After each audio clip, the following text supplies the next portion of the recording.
ചൂരൽമല, മുണ്ടക്കൈ, ആട്ടമല തുടങ്ങിയിട്ടുള്ള മേഖലയിലുള്ള ആളുകളാണ് വലിയ ദുരന്തത്തിൽ ഇപ്പോഴും പെട്ടിട്ടുള്ളത്. അവരെല്ലാം കണ്ടെത്താനും ആശുപത്രിയിലെത്തിക്കാനും കാര്യങ്ങൾ മനസ്സിലാക്കാനുമുള്ള ശ്രമമാണ് വളരെ വ്യാപകമായിട്ട് ഇപ്പോൾ നടന്നുകൊണ്ടിരിക്കുന്നത്. പട്ടാളം അങ്ങോട്ടേക്ക് കടന്ന് രക്ഷാപ്രവർത്തകരും അവിടെ മുണ്ടക്കൈ എത്തി. ഇപ്പോൾ ആശുപത്രിയിലേക്ക് ആളുകളെ മാറ്റിക്കൊണ്ടിരിക്കുന്ന ചിത്രമാണ് കണ്ടുകൊണ്ടിരിക്കുന്നത്.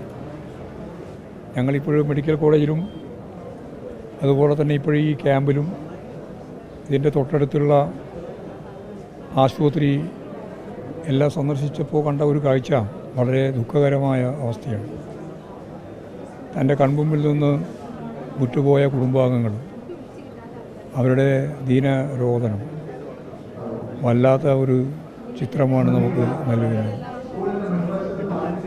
കേരളത്തിൻ്റെ ചരിത്രത്തിൽ തന്നെ അത്യപൂർവം സംഭവങ്ങളിൽ ഒന്നായിട്ടാണ് ഇത് കാണുന്നത്. എല്ലാവരും നല്ല രീതിയിലുള്ള പ്രവർത്തനം, കൂട്ടായ്മ ഇപ്പോൾ നടത്തി വരികയാണ്. പട്ടാളം അപ്പുറത്തേക്ക് കടന്നു, അതുപോലെ തന്നെ രക്ഷാപ്രവർത്തകരും അപ്പുറത്തേക്ക് കടന്നിട്ടുണ്ട്. അവിടെ കുടുങ്ങിക്കിടക്കുന്നവരെ രക്ഷിച്ചുകൊണ്ടിരിക്കുകയാണ്. താൽക്കാലിക പാലുണ്ടാക്കാൻ കഴിയുമോ എന്നുള്ള ശ്രമമാണ് നടത്തുന്നത്. ഒപ്പം അപ്പോഴത്തന്നെ ഊരിൽ പൊട്ടിക്കൊണ്ടിരിക്കുകയാണ്. അപ്പോൾ വെള്ളം വീണ്ടും ഉയരുകയാണ്, നിദാനം ഉയരുക. അങ്ങനെയെല്ലാമുള്ള പ്രശ്നമാണ്. കാലാവസ്ഥയും നല്ല മഴയാണ്. എല്ലാം കൂടി ഒരു ദുരന്ത പ്രശ്നമായിട്ട് നിൽക്കുകയാണ്. ഏതായാലും കഴിയാവുന്ന മുഴുവൻ ശ്രമവും നടത്തി രക്ഷാപ്രവർത്തനങ്ങൾ മുന്നേറിക്കൊണ്ടിരിക്കുകയാണ്. പോലീസും ഫയർഫോഴ്സും പട്ടാളവും അതുപോലെ സന്നദ്ധ പ്രവർത്തകരും, ആയിരക്കണക്കിന് സന്നദ്ധ പ്രവർത്തകരാണ് എല്ലാ മേഖലയിൽ നിന്നും ഇവിടെ എത്തിച്ചേർന്നിട്ടുള്ളത്. ഇവിടെ ഏത് മേഖലയിലും നോക്കുമ്പോഴും രക്ഷാപ്രവർത്തകരാണുള്ളത്.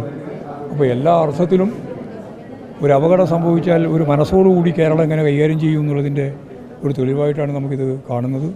കക്ഷി രാഷ്ട്രീയത്തിന് അതീതമായി എല്ലാ വിഭാഗം ജനങ്ങളും ഒറ്റക്കെട്ടായി രക്ഷാപ്രവർത്തനത്തിലും അവരെ സഹായിക്കാനും ക്യാമ്പിലും ആശുപത്രിയിലും എല്ലാം എത്തിച്ചേരുന്ന ചിത്രമാണ് നമ്മളിപ്പോൾ കാണുന്നത്.